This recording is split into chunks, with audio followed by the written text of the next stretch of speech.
at it still. I can't wait till we get tech support on board. We're back. Modern Relics podcast. I'm Angel. He's Lucky. And we have a special guest. A very special guest. Erin, it's your wife. I'm going to let you do the introductions here, man. But I've got to say, awesome. I want to start here. I owe Erin you a bit of an apology. And I'm going to unpack this because I remember the very first time that I met you. We were doing one of our legendary house parties that we had back in the day when, we were young and doing legendary house parties.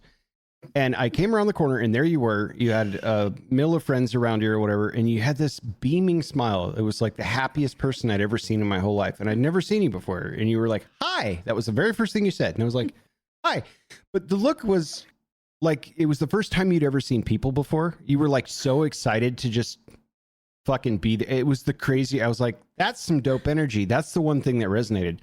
And then like, as time went on, like I was wearing chick jeans. I had long black hair. I never really gave you a whole lot of time to get to know you for a few years, even when you guys first started dating and stuff, which I regret, truly. I was listening to angry music. You were like a Dave Matthews Band enjoyer at the time. There was a lot to like unpack, you know what I'm saying? But like, as you two have grown, it's been unbelievable to like, not only see the couple that you guys have become, but just you as a person being one of the most rad people I've gotten to know. And it is cool to me that we have a guest on that knows both of us really well. You know what I mean? Because you've been really well. You've known us for damn near as long as we've known each other and stuff. Met us at our lowest and darkest, and it's really cool. So thank you for being here. Lucky, please introduce your magical wife. After my solemn apology for not getting to know you as well as I could have for the first few years, So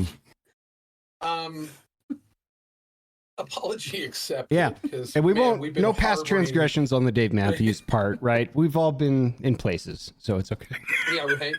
Well, we'll get to the Dave Matthews. Sure. In a little bit here, Fair enough. That there is a story. But this is my beautiful bride.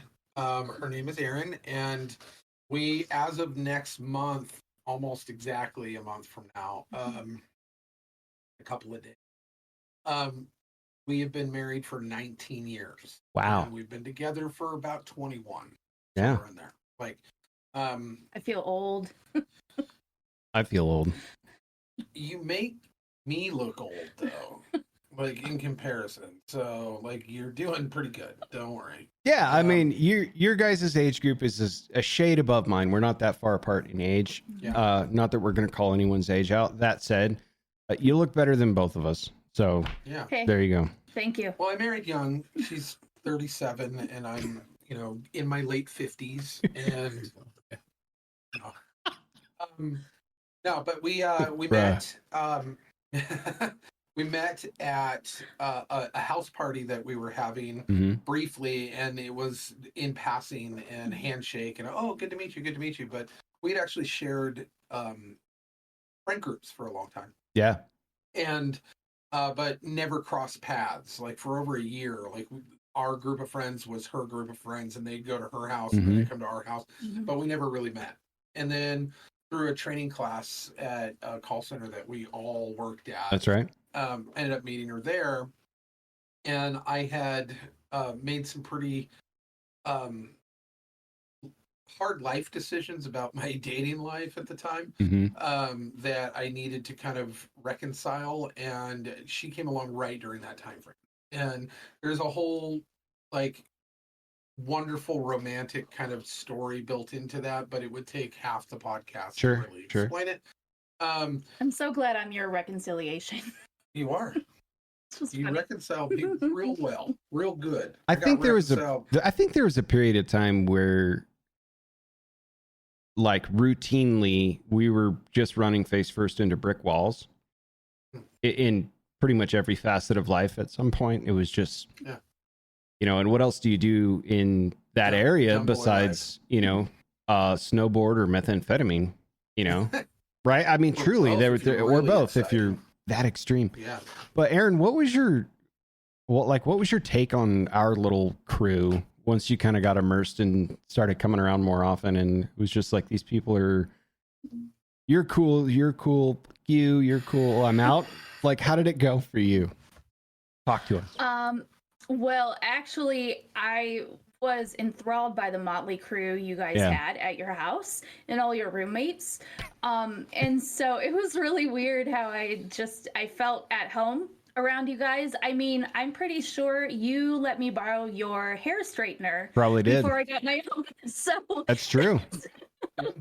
I know. And I mean, like my hair's kind of long now, like, but it was like super duper long back then. You had the whole emo. Oh yeah. Over. That was me. Our wedding pictures that you're in, because they're like, oh my god. Look at Uncle hair. Fun story, like for those of you listening and maybe watching or lurking, like my hair was dyed jet black, and it is like super pearl white. I know I wear a hat on this show almost exclusively because of the headset or whatever, but my hair gets like white in the sunshine. And so like I think lucky you had to dye my hair black to get the skunk overgrown roots out and stuff before your guys' wedding. It was a dark time for your boy. Yeah. A lot of Thursday was going on. Like, yeah, just crying, listening to Thursday and Coheed and Further Seems Forever, Yeah. You had more black eyeliner than I did. I did the nails, I think, for a while, especially when I was playing music, but the eyeliner was a very rare occasion unless I was on stage, because you got to scream loud and look the part, Yeah. Back to us. Yeah. Now that we've embarrassed me enough for my past, that's cool. So yeah, she met us through that, and then we knew pretty early on. We started dating a couple of weeks into a friendship, which was rare for both of us. But we tested the waters pretty good, and then by the time we were dating, it was kind of already set. We already knew, and within 3 months, we were already kind of naming kids and had already figured it out that this is where we were going to land. And it's been an awesome roller coaster of 20 years. Like we have, raised two awesome humans, been through every adventure that we could possibly have, moving from the city to country and back again. And doing it as a team, that with humor and with love and with determination, that the teamwork that we have, we work really well together, and that's part of that. You really do.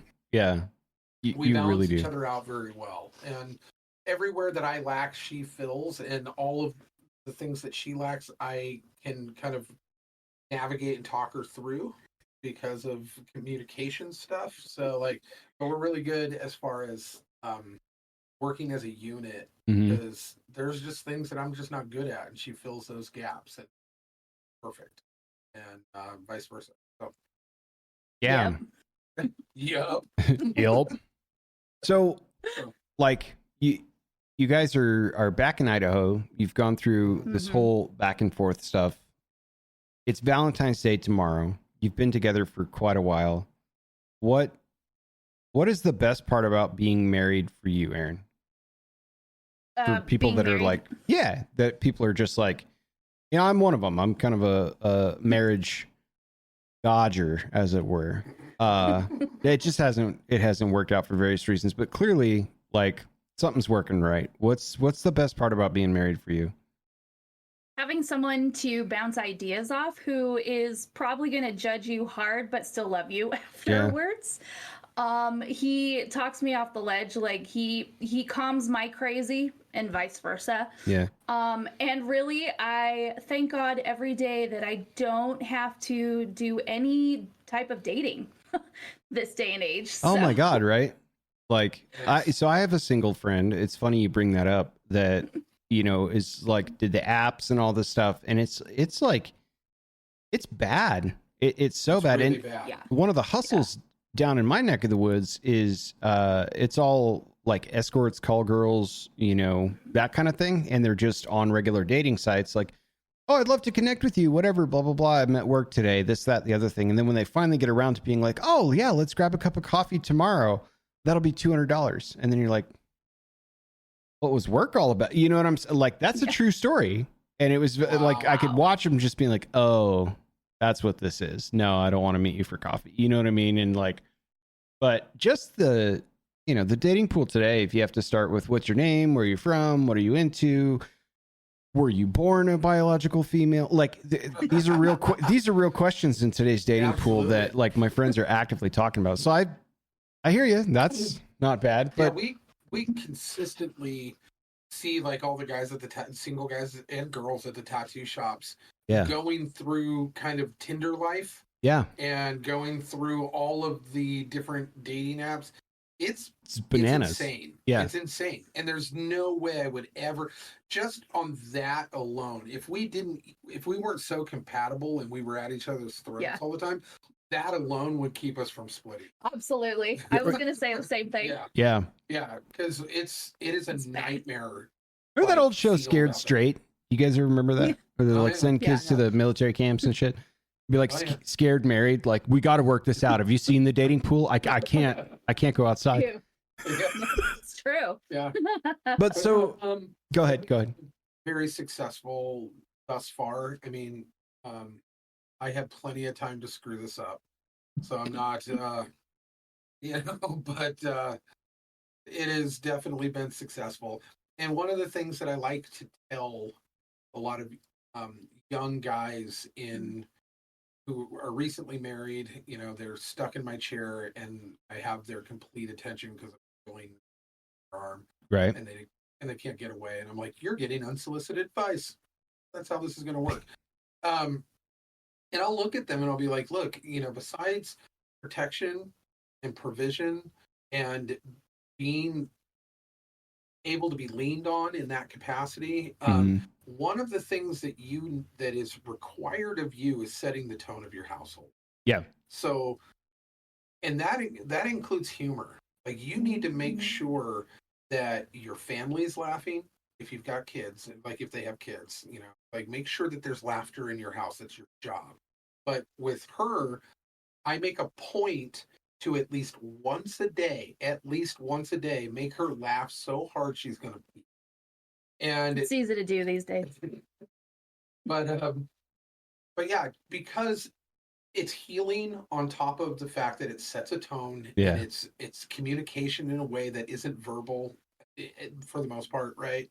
And it sets a hormonal tone. There's so many factors with humor. Now, humor can, and I tell them, I was like, not everything's funny, so don't make everything a joke, but also always look for that opportunity to make her laugh every day. And it's your job to do that. It's your job to bring laughter to a family. Like when your kids grow up, it doesn't matter what financial crises you go through. Right. It doesn't matter what hardships you go through. It doesn't matter any of the traumas that normally come with a growing up situation. If they're in therapy or if anybody asks later on and goes, how was your childhood? They'll look back and go, there was a lot of laughter. I had a good childhood. Yeah. And I think it's sage advice. I mean, setting the tone for your household and all, like as a single guy in a castle all my own, I mean, setting the tone becomes different for guys like me with nobody to talk to or be around. For instance, have you ever run around your own house on your tiptoes like a velociraptor just because you could? I mean, I do this routinely, yes, but there's no tone to set for anyone else. So it's kind of like me versus me, but there's no routine to it, but I feel like you've done that before. Yeah, that's definitely within the realm of possibility that I've probably done that exactly. All part of the plan. Yeah. No, I think it's good advice, and I think your kids are wonderful. Like I was telling him, Erin, like in my head, they're still like 12 and 14 years old kind of thing. And then like even I think it was last June maybe, or the June before that when I went up there, it was kind of shocking where it's like, they're adults. They're like adult people. They're not like little kids anymore. And they articulate and they have points of view, and they're funny. And like, like I know that I consciously know how old they are. But in my head, when you conjure that image up, it's like the last time I saw him was little, so I think you guys have done a kick-ass job. Thank Really? you. There's Thank you. actually a new development within our kids, and I Mhm. think you might have seen it online. I did. A huge milestone. Our eldest is 18. Mm-hmm. Kate, we She's speak about her. transitioning to Catholicism. Yeah, I heard. Right. Yeah. Right. I did the first tattoo on her. Yeah. How? Okay. For both of you independently, what's that moment like? Like how for You you go first. Yeah. for you, Erin? How was that? Like you have a tattoo or two, right? But like, No. talk to me, Mom. Like, what was that like? Actually, it wasn't bad for me. Yeah. And the reason is because I filmed the entire thing on my phone. Mhm. So I watched the entire thing through my phone. Mhm. So it was almost surreal. She put a journalism filter on it. Yeah, that's exactly so it. the still photo on her profile that made it to Instagram where I saw it the first time, I think it's shot number 2, and it must have come from you, Erin, was her face where she's like, it was, I was like, that's the first tattoo face. Yeah. Yeah. Yeah. Yep. But that was it. yeah, I mean, other than that, is this the hallmark? Like, okay, she's an adult now. She's all grown. She's doing grown up shit. Like, yeah, kind of. It was kind of a definitely a crossing point for sure. On Yeah. that. Yeah. had to be, right? Like, yeah. yeah. I mean, we never knew because people always asked and said, Mhm. "Hey, like your kids grew up in a tattoo shop. Are they going to be getting tons of tattoos?" And I was like, "We don't know. They don't really talk about it." Yeah. They like every once in a while it would come up. Like when Oliver was like 4, he wanted like baby jaguar from Nice. Diego. Go Diego Mhm. Go on Nice. his arm forever. And we teased him about it until probably even last year. But he like they didn't really ever bring it up. They never really talked about it. They never it just never was. They're so jaded to it. It's such background noise to them. Right. That it just like, and it's not rebellious. There's no kind of risk or Right. anything for them. So it doesn't really hold that kind of value that it does to everybody else. So when she came to me and said, "Dad, I think I'm ready to get a tattoo," and I was like, "Ooh, okay, now it's real. Now Yeah. it's real."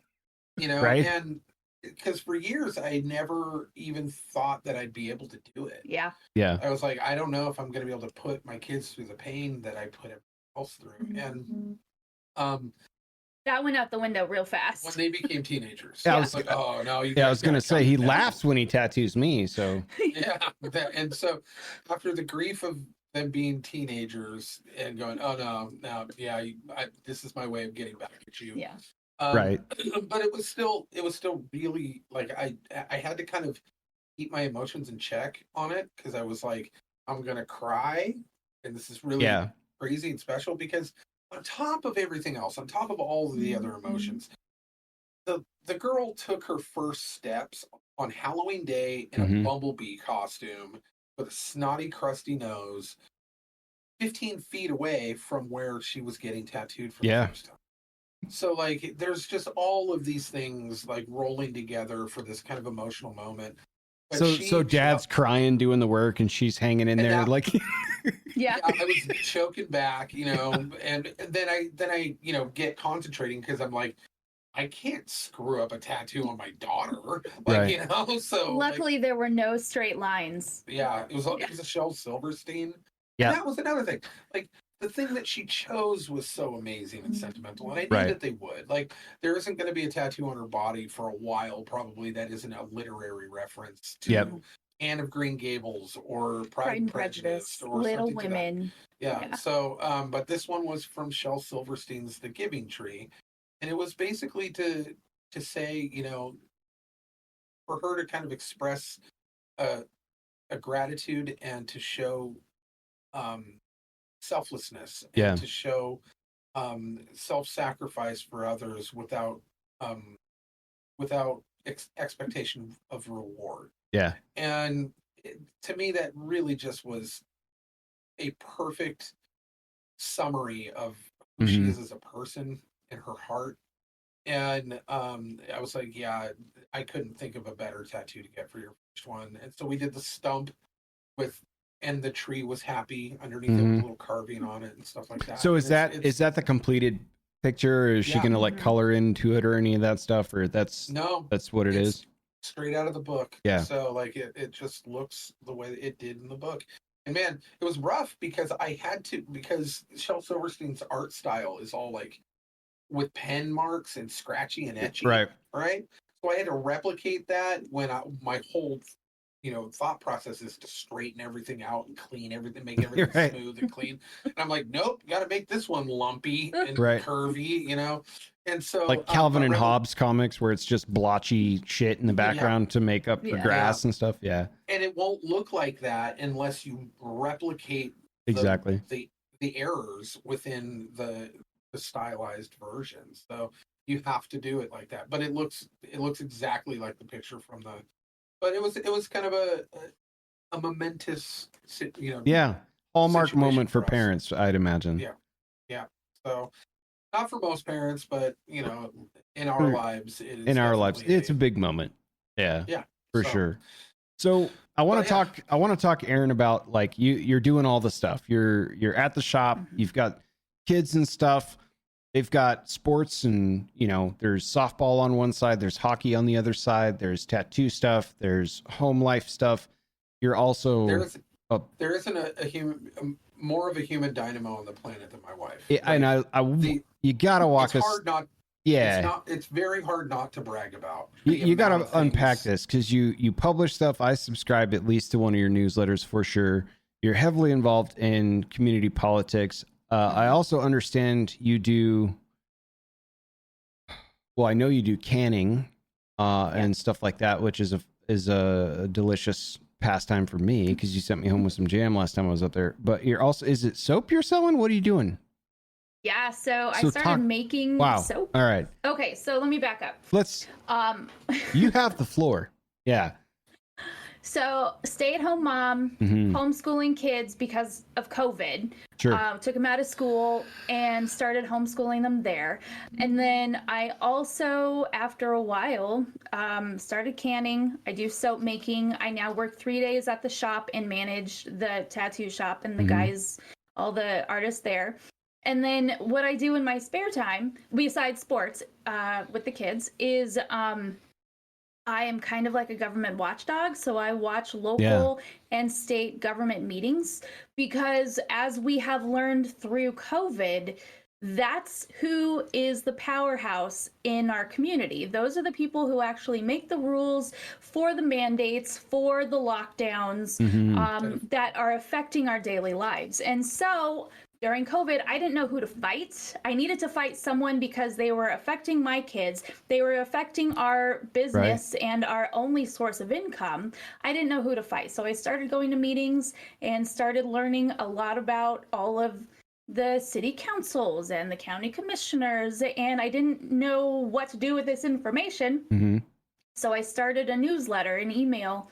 Send it to my mom. She was the one who wanted the information, and then she would send it out to her friends, and they asked to be put on to get the emails as well. So I started an email list, and it kind of blossomed from there. I think I started in 2020. It's 2024 now, and so I have an email, website, all of the social media, and I focus on local city and county taxing districts, so every place that taxes the public, as well as state legislature stuff.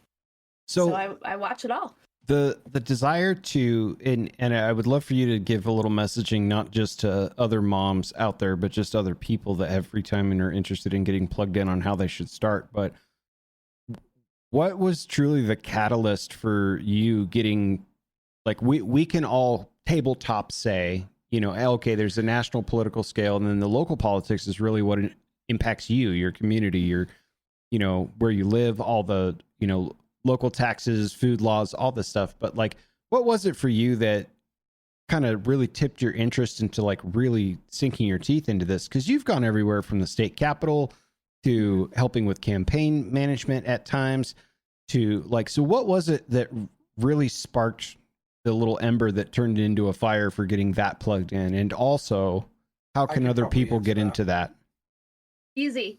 Everyone can get in, and that's my goal, is to make sure that everyone's aware of what's going on in the vicinity, in Kootenai County, which is where we live, because again, those are the people that run our lives, but also these poor people who live here, they work for a living, right? They have families. I think what you noticed was that you would go to these meetings that are public meetings and nobody was there. Well, it's in the middle of the day when real there's people like work. 3 or 4 people there, and she's like, "Do you guys know what they're doing with your money? Do you know what they just passed? Yeah. Do you know that these people are operating without any scrutiny? Nobody's watching." So she started writing and saying, "This is what they're doing. Yeah. Everyone needs to show up." So what her kind of motivation was, and it snowballed from there, was getting people activated and actually going and sitting at these open meetings. That every government meeting with a taxing district has a seating area that needs to be filled with the local citizens so that they're fully engaged. And her whole goal was engagement. Go to one meeting, show up, just come here. And if you can't, that's what I'm here for, to fill in for that and let you know what's going on around you.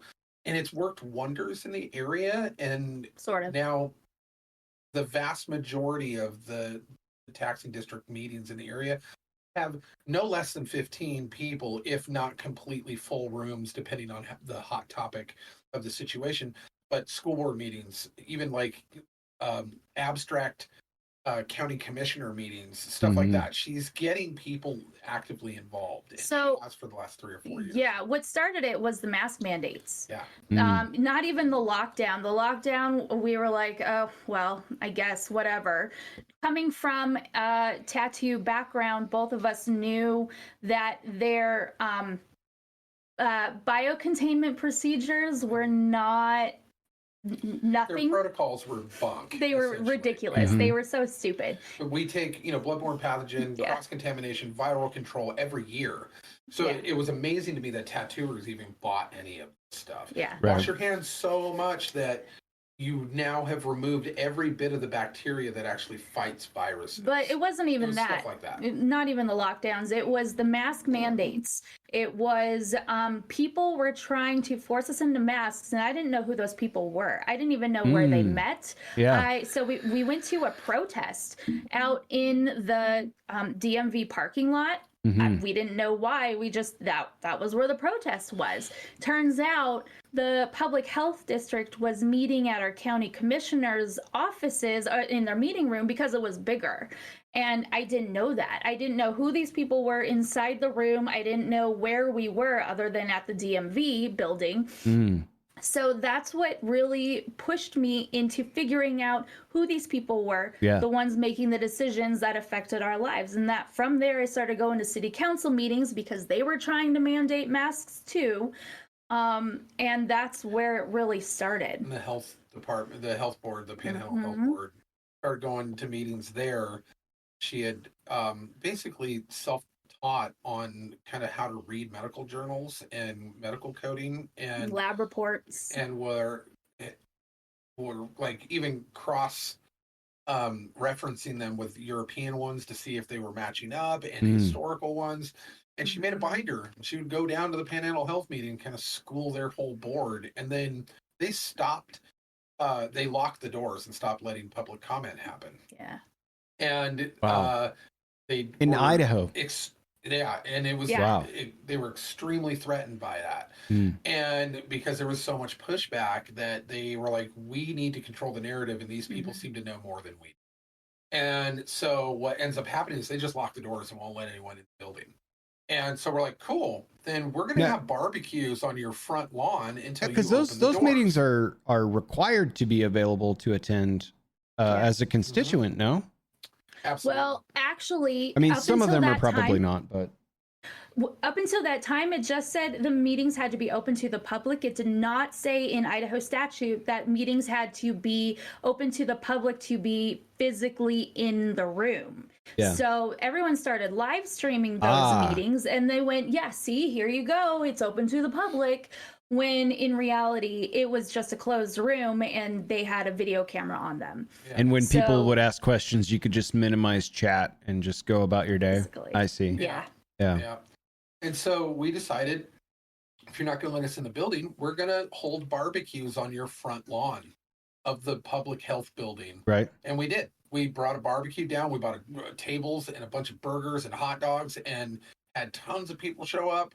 And we made a very nice little spread for a bunch of people. And then we're having like mask burning, Wow. situations going on. Yeah. And they finally folded because all of their employees in there were like, we can't even leave to go get lunch, because of security. So you need to handle this. So finally they ended up sending 2 of their head guys out and went, fine, we'll talk to you. We're like, on camera? They're like, yes, fine. And so we spent about, I don't know, an hour like grilling them about certain things. Yeah. And they finally folded and opened the doors up and let us come in after that. And it was just public pressure at that point. And we realized we actually have a community here that will push back and actually be able. And so she tapped into that community. She realized this is the community I need to be able to reach, and that will be the extension of the microphone, of the and so and this was before, I think it was before Gunda Lane. Yeah. So. And then Gunda Lane kind of propelled it a little further. If you're listening to this instead of watching, you guys should Google that. It was really kind of an epic, natural, and organic coming so together of a beautiful. community that protect got their national town from- attention. Yeah. Yes, it did. Yeah. It was, and Gunda Lane was glorious. It was so inspiring. It was so moving and patriotic that even our 12-year-old son at the time, 12, I think he was 11 or 12, he was so moved. He was brought to tears, and he wanted to carry a gun downtown with all the men and go help them out. Guys, right? And go protect the businesses in town. Yeah. He saw the heart of Right. about 1,000 men who were like, And you're not some going to women. destroy our town. Yeah. Yeah. And he saw what a community coming together. And even at 11, it was so inspiring to him. Like, I want to go help. I want to go do something. So Erin was like, you can't.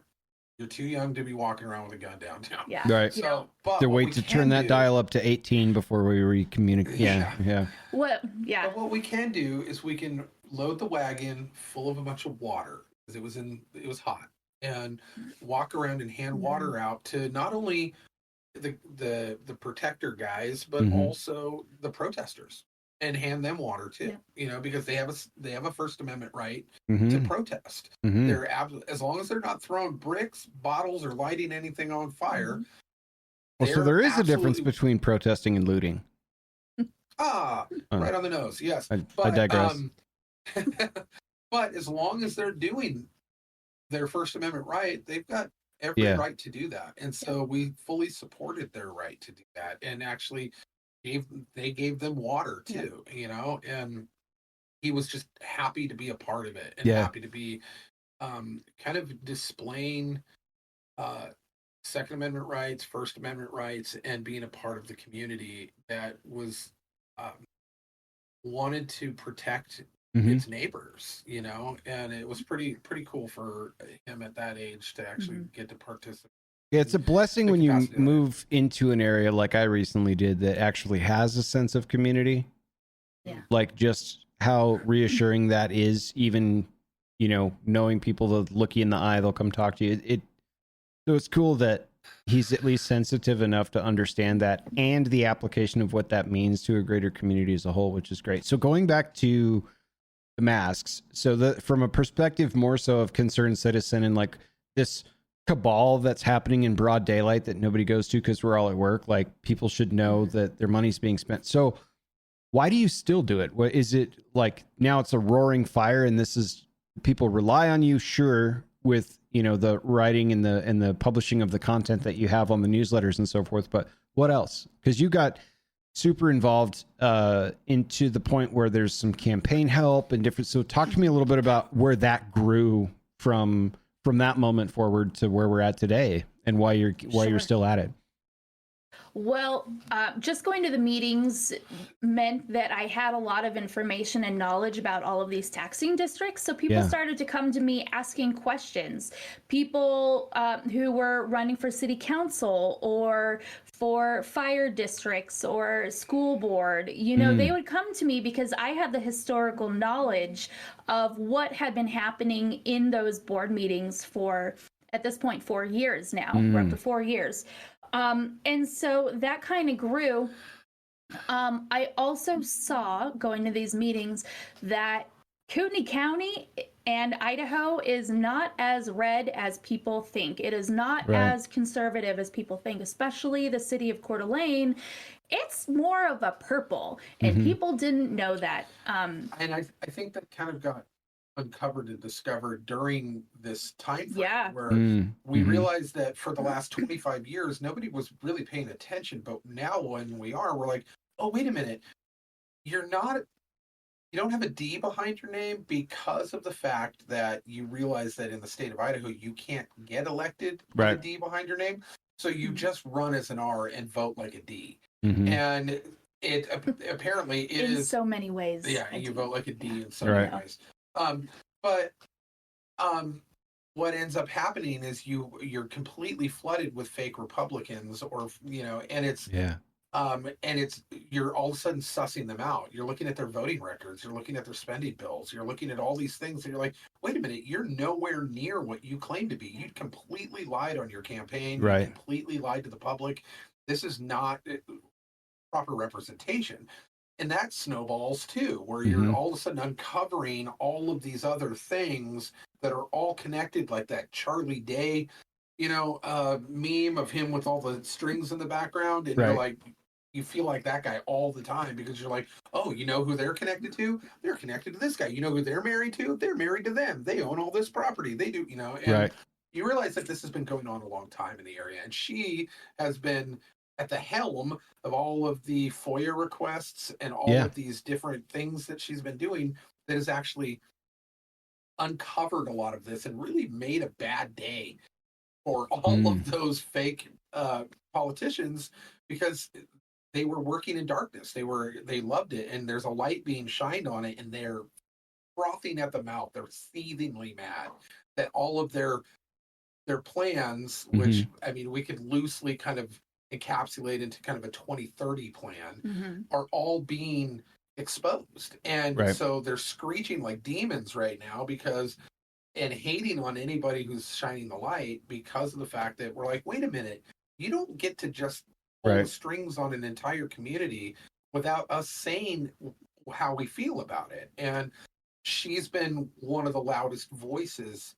Because I'm obnoxious. Well, so that's an awesome segue too, because one thing I know is that all three of us are kind of A-type. We're extremely outgoing. We'll speak our mind. Like, what is the driving force for the world of tomorrow for you? Is it more the awareness journalism, getting the message out side of things? Is it a future career in politics side of stuff? Because certainly you've learned a shitload going through all of this stuff, where you probably have some pretty concrete opinions, things that maybe I'm not even exposed to, right? Like, oh shit, I didn't know that goes on behind closed doors. You're like, you've been at this for years now. Where is tomorrow looking like for you with all of this? Well, I definitely have some concrete opinions because of all of this. I'm not really sure what tomorrow holds, because I really like being able to kind of make my own schedule when it comes to that. I'm not able to physically go to all the meetings, so I have to I have to watch them online a lot, which is unfortunate.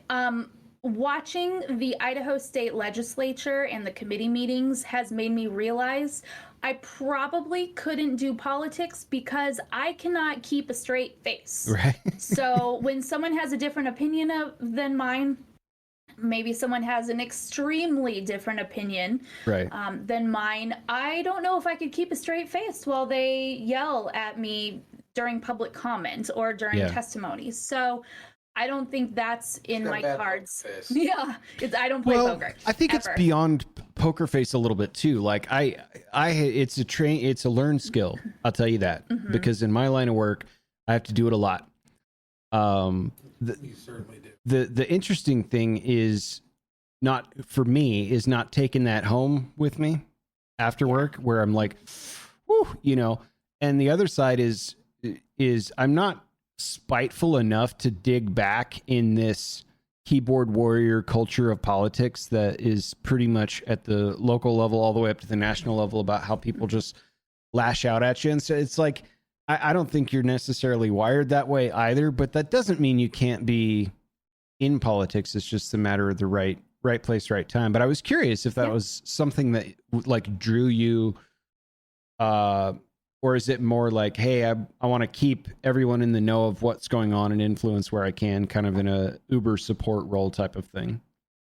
I think that might be it. I have also realized that I can't keep my big fat mouth shut. And so also a learned skill.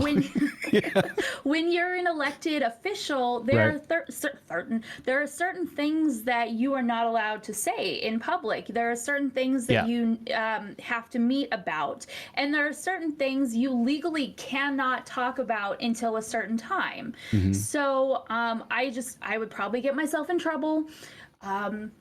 So that's not in the cards. Also, I want to make sure that my kids do not become a-holes as well. Yeah. So I want to finish raising them first. And our son has decided that he wants to be a lawyer. So I want to make sure that he gets the support that he needs to be able to take his test, to be able to go through dual enrollment, to then go to college. Well, we have a lot of friends in politics. So we have a lot of senators and legislators and attorney generals. Yeah, we know a lot of people in this realm, this world, and it's a huge sacrifice. We see them making this sacrifice, where it is 3 months out of the year they're gone. You know, they're barely even there because they're down in Boise. You know, and then the rest of the time they're putting out every fire that they can. They're going to all of these other kind of meetings and all these other things. It's a huge commitment. Massive commitment, and we don't want to rob our kids right now, and we absolutely commend any of our friends who are doing it with kids, because I don't understand how they do that, but they're rock stars. Yeah, for sure. But for us, like, our priority is those two. This is a really high priority for us, but our kids absolutely take the top level of that priority list. I want to make sure they're well on their way before either one of us get in that type of involvement. Yeah. But right now, her skill sets already lend her to such an executive support role. And then also the kind of watchdog kind of journalism stuff. She loves it. And she's really good at it. Her brain is like a human Rolodex. She is an Excel spreadsheet in human form. She has the ability to kind of catalog all of this stuff and organize it, and then be able to regurgitate it or bring it to the right people or provide that information to the right people in such a rapid fire pace. And then has all these other skill sets that are kind of molded into, like, almost like God was like, I'm going to put you in all these different places to collect these skill sets because this is where I want you. And it's all rolled into this package. But what I have done is I have kind of insisted that she doesn't monetize it. And there's a reason why. I was like, I'll pay all the bills. You need to focus on this. This is hugely important to keep this area as much in your capacity as possible, free and safe for our kids and for our grandkids in whatever capacity you can do it. However, I want your integrity to remain intact. I want no one to be able to point a finger at you and say, this is who's funding her. This is who's pushing the buttons behind the scenes. All of your opinions are your own. That's what I was like. I want all of your opinions to be yours and yours alone. I don't want any influence on it. I don't want anyone to think that there's influence on it. Easier to distance myself from it, you know. No, I'm kidding. Absolutely. No, and that's actually true. It's actually true. She can distance herself from anybody because there's no money attached to it. No, and that's something I want her to be able to do. I think that's critical. I think that's Yeah. really critical. I mean, I had a few advice conversations with folks in your area too, where the idea of building a pack was on the table. It's like it make every donation transparent and on the internet. Make it on your homepage. Here's a list of where this money's coming from and who put it in there. You know, so that I think that's a damn good start. Like Erin, if I move to your town and I don't know anything, how do I start? Where do I go to get plugged into local politics? Like you were me at one point, right? Like what's the first place I should go, and how can I get there? Well, anytime someone new who moves into town, I tell them, welcome. You are more than welcome to be here. However, you best be voting conservative straight down the ticket. Every single election time, there's 2 or 3 per year, you will be voting every time, conservative all the way down, to keep this area exactly the same way as when you first found it here. Right. Yes. Put it back the way you found it. Yeah. Yeah, But exactly. I just mean to get plugged in to understand more about what's being said. Where should I go first? Do you just kick in the door at the courthouse and look for town hall meetings? Or clearly you're a resource, which we'll get to public, giving you the chance to share where we can find your work. But just as an average Joe that is interested, and then I'd like you to talk about why it's important a little bit. Sure. So with any county, there is a couple of different groups who run it. One, you have county commissioners. Sometimes they're called, it can be called something else in different counties, but the county commissioners are the people who run county-wide departments. They run the jail, they run the county courthouse, they run the county services, trash pickup, all that good stuff. So you have meetings for the county, but you also have meetings for any municipality within that county. So for example, we live in Kootenai County, and then Coeur d'Alene, Post Falls, and Rathdrum are the bigger cities within Kootenai County. So each city has its own city council. They have their own set of meetings. So what anyone can do is they can, make a list. Actually, just start with your city. Go to the city website. On there, at least in Idaho, but hopefully anywhere in the country, on there is a link to the city council and a link to their board meetings. And they happen to me, a couple of times a month, like the second and fourth Tuesday or whatever it is. It's always a pretty much a scheduled reoccurring time. Okay. Yep. So you get a forecast of kind of what's coming up. I gotcha. Exactly. And they have to, by law, post all of these things in advance to give the public the ability to come and see them. Same with the county commissioners. So because they run the county, they are also taking public tax funds. So those meetings are public as well. So you can go onto the county website, and there's a commissioner, and they have their calendar, and you can see all the meetings for them. And then also the school district. So you want the county, you want the city, and you want the school district, because those are the 3 big cojones, right? Yeah. Who don't have big cojones, but the big kahunas of the area that are taking all of your money. Nice. Now, that being said, that's overwhelming. There's a lot of stuff. So what she advises people to do is pick a topic that's meaningful to you. If you've got kids in the public school system, or you have an interest in education of any kind, or you just don't like the fact that it's yanking you into a new tax, because of property taxes, right? Or if you got something going on with how properties are managed with the county or whatever, pick something that's of interest to you, and then pick 1, maybe 2 to go to. That's doing more than 99% of what people do. And just keep going to that meeting every month. Write down notes. Do public comment if it comes. If you feel there's something that needs to be said, that maybe somebody's missing, get involved. And what that does is it starts letting you know who the players are, the people who are pulling the strings. And you'll find that the same people show up all the time. You'll find that there are certain people on this side and certain people on that side who are all kind of fighting each other. It becomes very fascinating. Yeah. And it's not as dry as it sounds. It actually becomes very, very interesting. The guy who read comic books and snowboarded and skateboarded and is punk rock and tattoos, if I can do it, and that I make a joke all the time that I used to listen to punk rock while I drew my tattoos. Now I listen to city council meetings while I'm drawing them. Right. And it's, but it's really fascinating once you start understanding that A, it's not boring, and B, it's vital to how you conduct, how the world, your close circle of world, your town affects your day-to-day life. Yeah.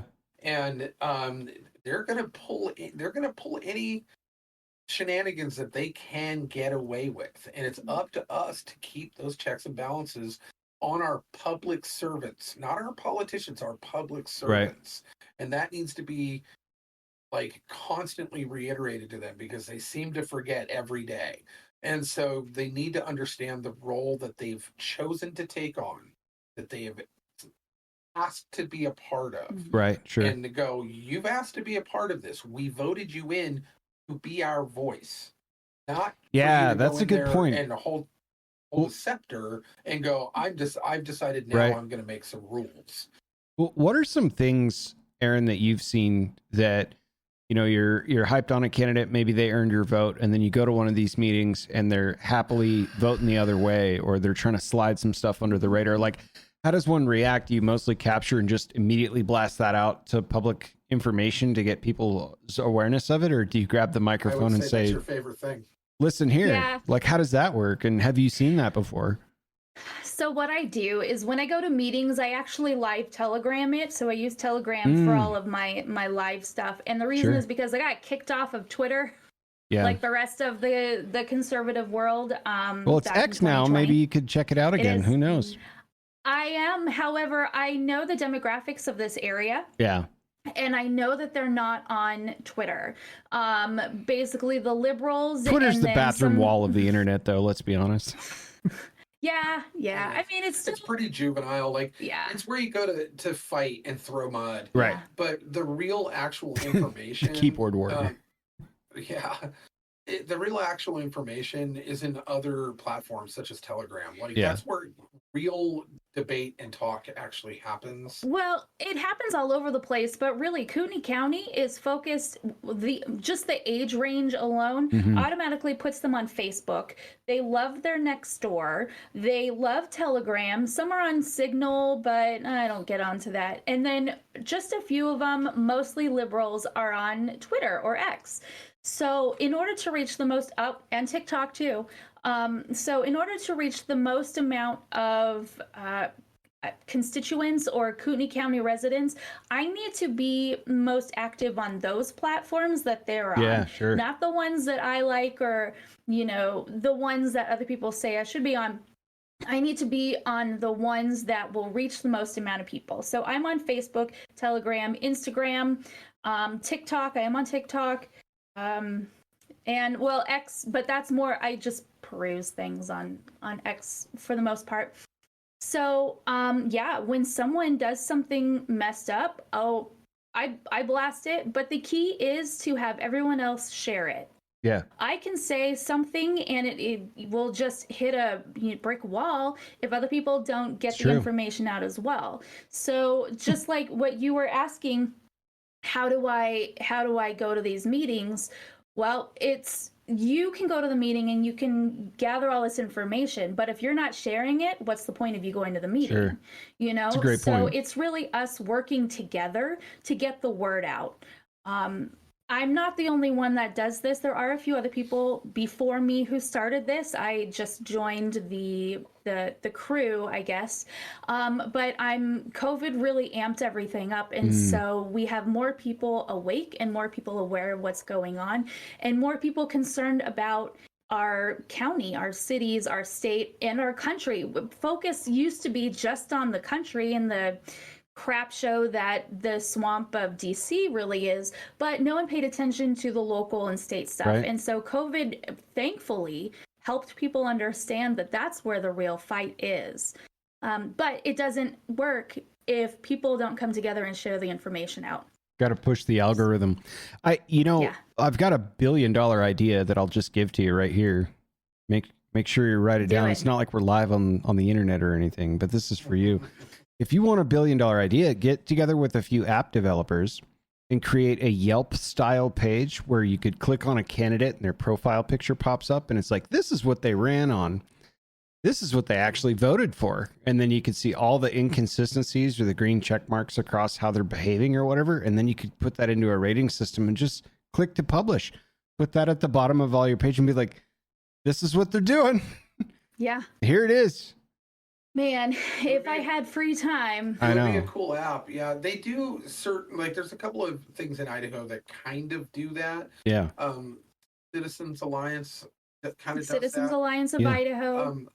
Idaho Freedom Foundation Yep. does that, where they do a rating, kind of a rating. They have a scorecard For our state for legislature. our state legislator, and they go, "This is what he ran on, but here's his score. This is what he voted on." And it's not in an app. You have to go to their websites, but it would be actually kind of a cool app to do and actually maybe even use the kind of collecting all of that information from those other sites and actually putting it into the app, because it's already, the data's already there. You know, I think there is a website that just started that a few weeks ago when our Idaho state legislature started. So back up. Our state legislature is only in session for 3 months, from January through March. Interesting. And so that's where all the action happens. So we got you at the height, your peak season right now.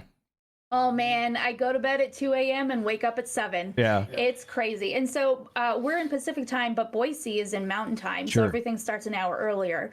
But so I think a website just popped up that will actually take all the legislators' scores from all of these different sites and put them together into one site. So I mean, that is kind of already being done. People are at a paying state attention. level. Like, Yeah. I was recently, like within the last 6 or 7 months, made aware of this, but recent-ish. There's an application now for stock traders. It's like, would you like to know what your politicians are moving their money on shortly before? This is a real thing. Yeah. It's like, oh, Nancy Pelosi bought a whole bunch of this stuff, and like everyone's getting in, Nvidia stocks crawling up, and they're dead on. It's like, so if you want to spot the corruption, it was brilliant. It was like, if they're going to break the rules, let's just follow what they're doing. Yeah. Sure. And there's no legal precedent to say you can't do that. You're just following a trend that you see on Wall Street. So yeah, it doesn't surprise me that these things happen. But okay, so in your wealth of free time, you're also raising kids, doing sports stuff, and selling soap. Talk to me about this. Is this new, the soap stuff? I didn't know about this until he mentioned it maybe 2 weeks ago. I love it. Yeah, I'm a soap snob, so I'm a pig and shit in this. So, so was that the motivation sitting next to you on why to make soap, or like you just started doing it? Like, No, I don't have much else to do. I'm gonna. I don't know. I just accepted it. I don't know where it came from. I was just like, you're making soap now? She, for 20 years. Like Fight Club style? Are you breaking in and stealing fat rats out of? Yeah, that's we're incredible. selling ladies' fat ass. I wish I could. Yeah. That would be the best. The fat that she does use, though, is also an interesting part of this. However, we don't have to give away trade secrets if you don't want to, but no, I am curious it's not to a know. trade secret. It's on the ingredients. 20 years, like, I have pushed her to explore different avenues of interest, where she's a woodworker. She made my son's bed. She's made coffee tables. She's made benches and all sorts of stuff. We have a whole garage full of woodworking tools. She's a sewer. I don't own a pair of underwear that she didn't make for me. She's made both the shirts that we're wearing right now. Nice. She wait, you could screen press shirts too? Oh, I've got some ideas, dude. I'll send you some photos. She gardens, she bakes, she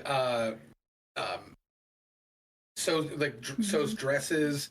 She's just crafty, and she's just my type, if to quote the Beastie Boys. But she can do everything. She's like, anything that she kind of tunnel visions on, I just kind of get out of the way and go, and for a long time just gave her money. Like, what do you need to get this going?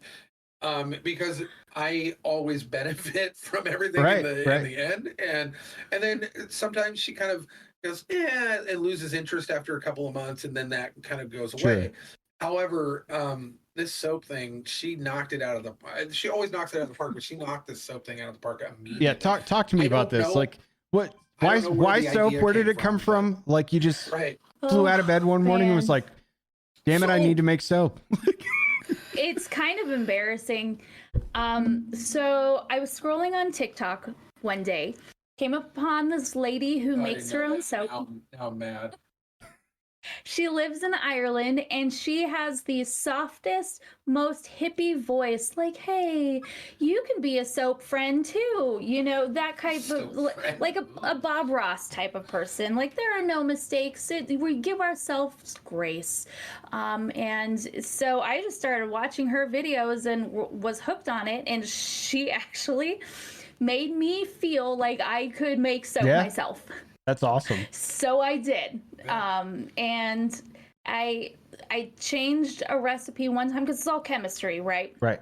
So I changed the recipe once, and there's a missing component to this story, though. And the missing component is that I will go buy giant chunks of beef for the smoker.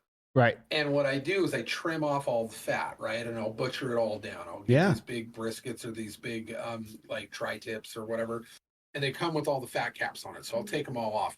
And she started saving the fat so that she could render it down. Yeah, like make tallow or like maybe make sausage out of it or something. Sure. Right. Yep. And so the tallow, she realized we could use for more than cooking if she purified it more.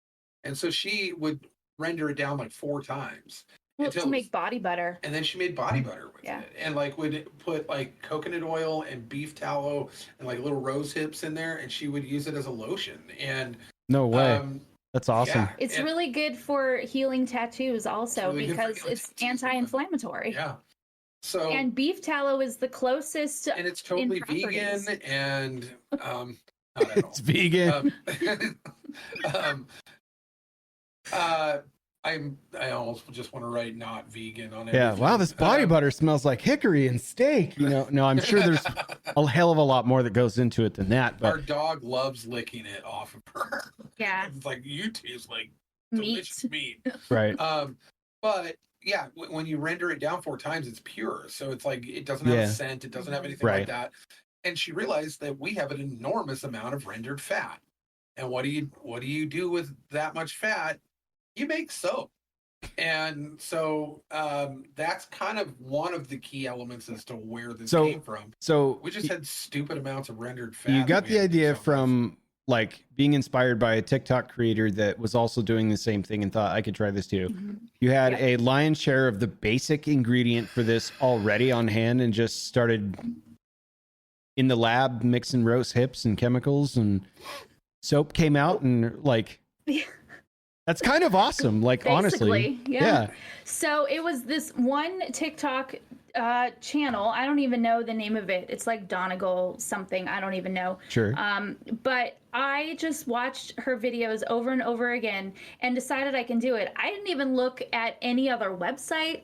I didn't Google it. I didn't watch YouTube videos. It was just this one TikTok channel that made me go, yes, I can do it. That's probably not the smartest of ideas, but in this case, it worked out really well. I think that's awesome. Those are skills I don't have. Like, I swear to God, like I can't just fabricate stuff. I learned this the hard way a few times, and even recently, where I'm like, I am excellent at drafting and design. I'm awesome at long-term and big picture packaging and strategy and all this stuff. I'm great with electronics and tuning things, but if I have to make a square peg fit into a round hole with a wood glue and wood, a hammer and nails, a welder, I'm done. I'm stuck. I don't know what to do. So stuff like that enthralls me because I just don't have that kind of mind, I guess. I create stuff and I'm like, nope, still smells like bacon grease. I'd throw it out. You know what I mean? Like, I think that's kind of rad. So now you're selling it. Is that it? Or is it mostly like friends and family for now and we'll see where it goes?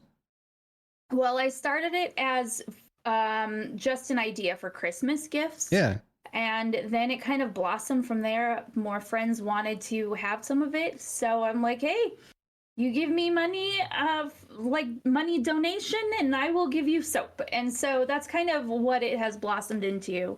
And I'm up to like 5 or 6 different scents. More than that. that I keep regularly. Yeah. So it's craft soap also made to order.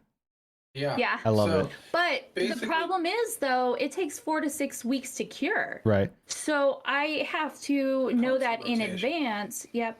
And then keep rotating it out. Yeah, and she does like holiday soaps. She did a Christmas soap, a Valentine's Day soap. She did, which by the way, is that red? Oh, it's already at the shop. Yeah. And then, you know, she's coming up on, she's got a Father's Day line coming out. I'll send you a Father's Day line because I am, amongst other things, such as coffee and pizza and underwear now and a couple of other things. I'm a snob of certain things, and soap is one of the things I'm a snob about. Yeah. I hate store-bought, just kind of Irish Spring soap. Right. I like a craft soap. And so I was real like, which I'm always hypercritical, but I'm like, we'll see. And she wanted me to. She wanted me to be that critical guy and go test this. And it's I didn't know what I was doing. Soap in the world. It's buttery, but the bar lasts forever. It never softens, but it always is like super, super buttery, super foamy. The scent is just perfect. Like it's a great soap. And so I'm like, no, I'm amazed that I never have to buy soap again in my life. It's a pretty cool thought. So I think if you get started, you said, how long is it? 6 to 8 weeks to cure that, Erin? 4 to 6. 4 to 6. So if we get started around, gosh, the holidays would be a tough time, but if you got started around the beginning of December, not December, the beginning of September, you could have your own line of little elephant soaps and little donkey soaps, right? And you could make your own, like one smells one way, the other one smells maybe awful. Who knows? Maybe it's a surprise, and you could just like stamp them in a mold and then have them on a rope or something, and you could just give them out as election day soaps. That'd be really cool, actually. But I don't know if they make a scent for donkey shit. They probably do. Or you could make your own. Yeah. You can make your own for sure. Yeah. I'm actually planning on making 4th of July soap. Actually, it's not 4th of July. So the Idaho Republican Party is having their summer convention in Kootenai County. And I love the GOP chairwoman, Dorothy Moon. Sure. She's a good friend of ours. Hey, audience, pause for a second. I'm gonna go check on something real fast. You've got Stu on. Yeah, we got you covered, man. Okay, cool. I'll take over. Slide into center for him. Interruptions from me. Meh. So Dorothy Moon, summertime in CDA, and you've got soap on the way. Yeah, so I'm making a 4th of July, or not 4th of July, American flag soap. So it's gonna have red and white stripes, and then it'll have a few stars in the blue. Yeah. And it'll smell like strawberries because that's a summery smell. Nice. And I plan on giving it to her and them for the convention. That's awesome. Just as a little, hey, I miss ya. She So lives down south. You've got a lot going on, like a ton going on. Did you see all of this kind of happening when you first moved back, or was this something that was just kind of an organic, like, I'm passionate about this, I'm not letting it go, and I've got these other things, and I just keep adopting more stuff? Because I imagine this is all very fulfilling stuff to do, like having end products, meeting deadlines with production things, sending out notifications, going to meetings. Like, is it all too overwhelming at times, or is this something that you're just fired up and thrilled to keep adding more to? Because I couldn't do it. I couldn't do half the shit that you're doing. It's kind of both. So what happened when we moved back, this was not even in my mind at all.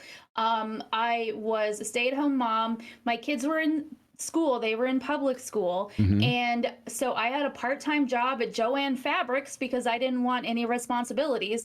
And I worked out. I went to the gym. I lifted weights every single day of the week. And so that all changed when COVID happened, and it affected our business. It affected our kids. Our kids were not allowed in school. We were being forced to wear masks. And the whole county said, screw that, absolutely not. Couple middle fingers, and we didn't.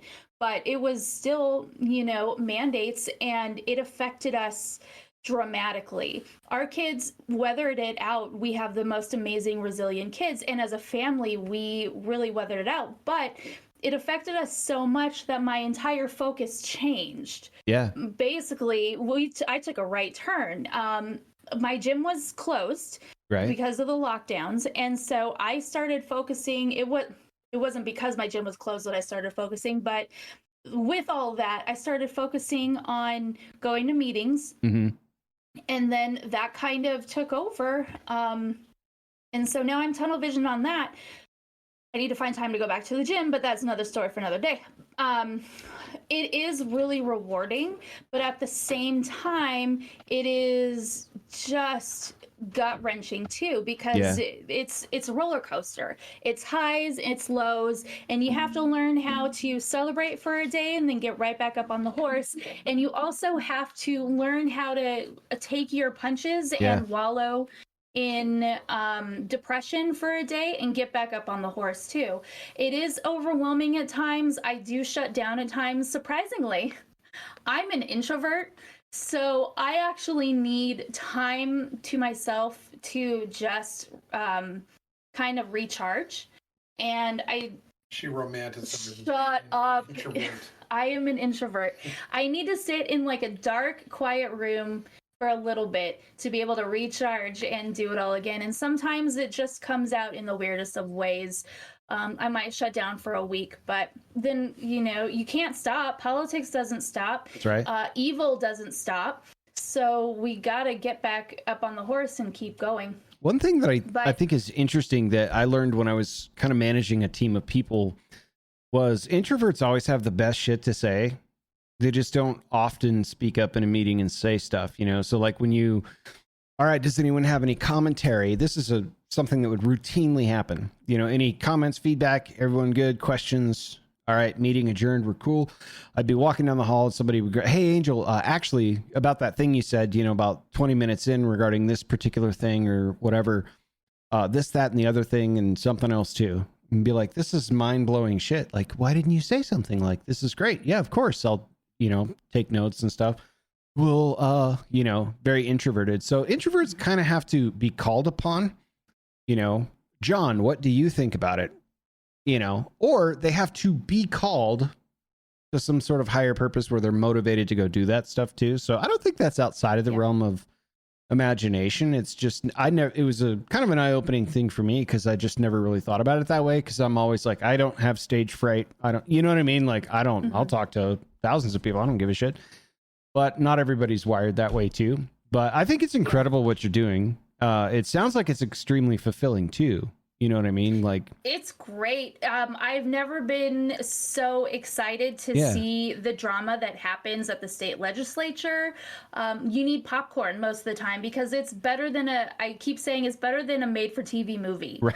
Like it's so good. Nice. So much drama and things are bar. I know, but I mean, when you're dealing with local politics, there is no bar, right? So True. Yeah, true. Any bar is better than what people think it is. So but no, it's super fun.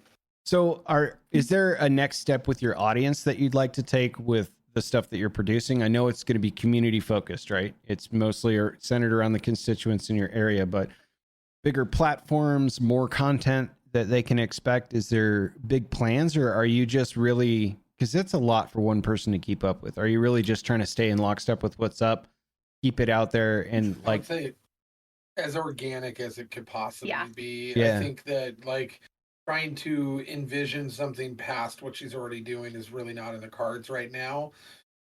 The furthest it'll go is kind of statewide stuff, which is what she's already kind of working on anyway. But I read them and I don't live in your state, so. But as far as like, expanding upon it, maybe in the future, but for right now, the workload in and of itself, because people always ask me, they're like, "Oh, does your wife work for the Kootenai County Spectator?" And I'm like, actually, no, she is the Kootenai County Spectator. There is nobody else. And they're like, "Oh, really? I thought she was just like one of their main editor writer people." And I was like, "Nope."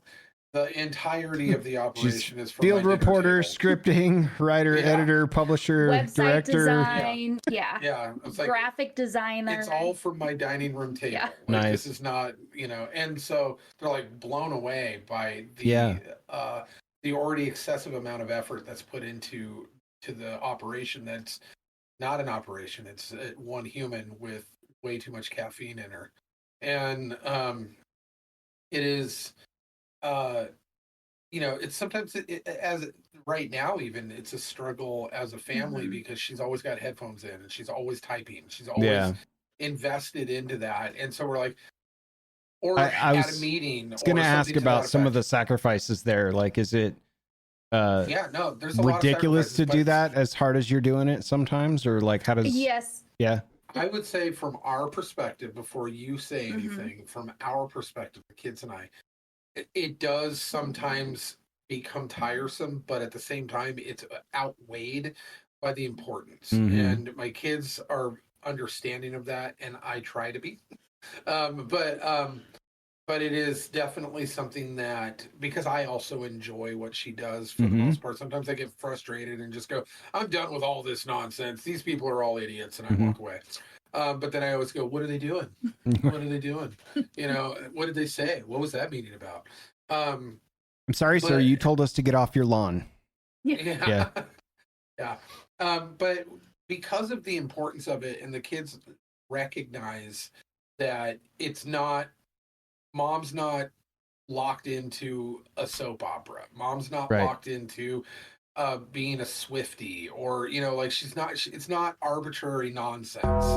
It's not a hobby that she has let take over her life. It's actually vital and important to their lives and their future. And it's and to be fair, my two kids, whether they like it or not, are probably the most civically minded children. They know more about politics from the school board all the way through the federal level, more than most adults. And it's because of her. It's because of what we do. And they're going to be well informed adults. They're going to be people who actually know what's going on around them. That's going to be their rebellion. I just figured it out. They're going to rebel against government because we've shoved it down their throats for 4 years. They're just going to go live like Tommy Bahama lifestyle. Where they're just like, whatever, man. Just go live on a beach and not care about the world around them. Yep. Yeah. But for you, do you kind of echo the same thing as far as some of the sacrifices because I assume that's mind-numbing work sometimes, especially having to deal with the legislation and the opinions that are getting put on paper and a lot of disagreeable things. Like, walk me through that. Is that clearly the greater good is the obvious choice here, but what's that like? It is. I was going to a lot of meetings in person for the first year and a half ish, maybe 2 years or so, and it got to the point like the kids were up to here with me going to meetings, and it all came out in an explosion. And so after that, I realized that I was away for so long that I kind of took a step back and started watching more meetings online or watching them later on YouTube, so that I can be here in person for them more than I was. Also, added bonus for the YouTube one, I can just bump up the speed of the meeting a little bit, and it takes me half the time. So, bonus. Like a 2x podcast, half the time. Yes. Yeah, exactly. Yeah, it's great. But yeah, I still have headphones in all the time. If I'm not listening to meetings, I'm reading or listening to an audiobook, or this is embarrassing. So to clear my mind, if I need to focus on something, I don't listen to music and have music playing in the background. I have police station interrogations in my headphones. True crime stuff. Oh man, it's like the most boring true crime stuff. It's the actual room of interrogations. They're in. It's ridiculous, but it's so mind numbing. If I don't feel safe. So everyone's aware that like there you will know if I'm not feeling safe because she's done so much research on how to get away with Oh it. yeah. Yeah. I fall asleep to Forensic Files. It's great. Well, I would That say narrator's voice is so soothing. Just puts me straight to sleep. I have to sleep in tomb-like conditions. So, like, if there's a pin drop, it's like, and I don't sleep very many hours naturally anyway, so it's a problem. But I was going to say, if your son wants to be a lawyer, you should put him on as a staffer for an unpaid internship. Get that resume point started young, man. Already planning. Yeah. So, Be like, hey, guess who's going to the meeting as soon as you get a driver's license? You, bud. one beautiful thing about homeschooling is we have the capability of traveling during school time. And so what we do is we go down to Boise during the legislative session, and we take the whole family. And so the kids get to see their legislators in action. They know all these people. So it's really fun to be able to be up in the gallery and watch them work in person versus watching it from a screen. Which I highly recommend for anybody to do, especially if you have kids, but even if you don't. Yeah. Take a day during your legislative session, because there's a huge difference between watching it on C-SPAN or watching it from a local access channel or whatever, even on YouTube. It personalizes it, and you get to be in there and actually watch these people on the phone calling each other, trying to convince each other to vote differently on bills. And it humanizes it to the point where, like, oh, these are real people. They're not fictitious people running my life. These are actual human beings. They're flawed. They're mostly dumb. And I actually have access to these people. And it puts a real life tangibility to them that no one really has. Well, and you get down there and you're like, they're not afraid of the pomp and circumstance of the political system and the big buildings and the the state capitol stuff that can be overwhelming, especially, but because they're kind of plugged into it and immersing in it, I think that's really, really awesome, which is not something other kids get to do, which is kind of awesome. It's a benefit of homeschooling is you can actually be there in person. And I didn't realize that. I was a public school kid. So I didn't realize that until COVID, until I yanked the kids out. And this bro was homeschooled his entire life. So he knew for years. But it took a dramatic event like COVID for me to realize that, I can teach my kids better than they can. No problem. We have the internet these days, and we can travel and do things in person. Perfect. Dude, speaking of teaching your kids better than they can, like, did you guys hear about this? So kind of a hard left here. I apologize, but there was like a massive fight erupting outside of that Hollywood elementary school because the principal and the teacher got together to have like a pride day for the kids, and they brought in an adult trans person to talk about like sexually explicit, intimate things and how cool it is to just parents were legit fighting other humans out here. And this was something I was going to bring up in the story arc, but I don't have the names and stuff because I just started researching it, but it's been all over my feeds and stuff like that. But the whole parental choice matters versus what California is allowing the public schools to do, and also protect from telling the parents about what it is that they're up to. You have to go to a school board meeting to understand that this stuff's allowed. Bananas. Like, absolutely bananas. Before we get into the answer, I'm going to say immediately there is one solution to that, and get out of California. Get your kids out of California. Get out, because this is not going to stop. These people are going to keep pushing and pushing and pushing. Before you know it, your kids will not be your kids. They will be the state's kids. Yep. Because they have taken the complete reins of every form of their growing up and every facet of it. And they are no longer your children. And that's why they're so indignant about this kind of stuff where it doesn't make any sense. We spent a lot of time on Capitol Hill. Drag queens wanted nothing to do with going to schools, libraries, parks, and being around kids. They hated that. All of a sudden, now they got to be in every school, every park, every library, and they're insistent upon it.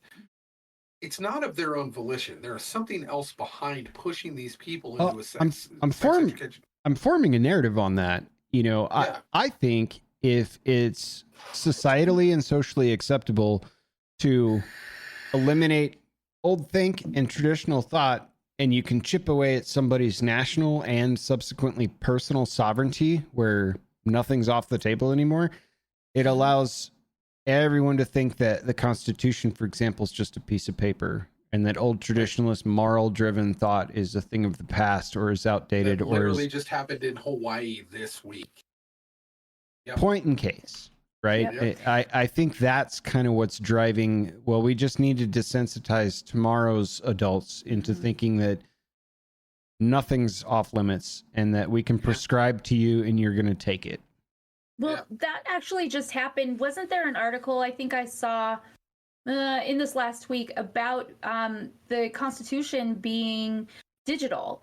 And there are words that are being changed on certain websites in the Constitution, where it said something about it'll be a republic if we can keep it. They're changing it to it'll be a democracy if we can keep it. Right.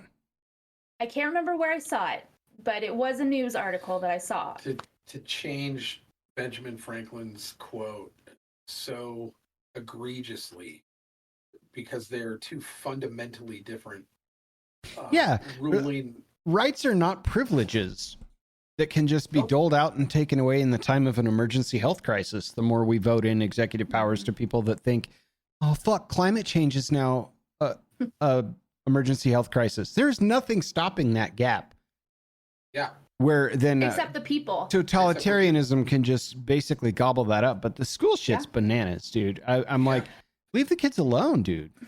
Well, first of all, those parents are now on some domestic terrorist watch list. Of course. Because heaven forbid they show up to a school board meeting and voice their frustration during public comment. And two, hopefully they wake up because of this and realize what their schools are doing to their children. Idaho has woken up to that. There are many laws that have been passed and are trying to be passed right now to protect the children, with graphic content being moved out of schools. Pornographic content, not sexual, not sex ed. Thank you. Like yeah. It's specifically just anatomical sexuality as a key differentiation is a learning tool. Pornographic material is something else entirely. Yeah, you don't need to learn how to give a BJ in a textbook. Have you seen, dude, bro? Have you seen some of the content in there? We have some of them. We have some of the content so that we could physically see what it is. When people doubt it, we can go, oh yeah, here it is. Yeah. And this is the disgusting material that they're trying. And there's dozens and dozens of them, but.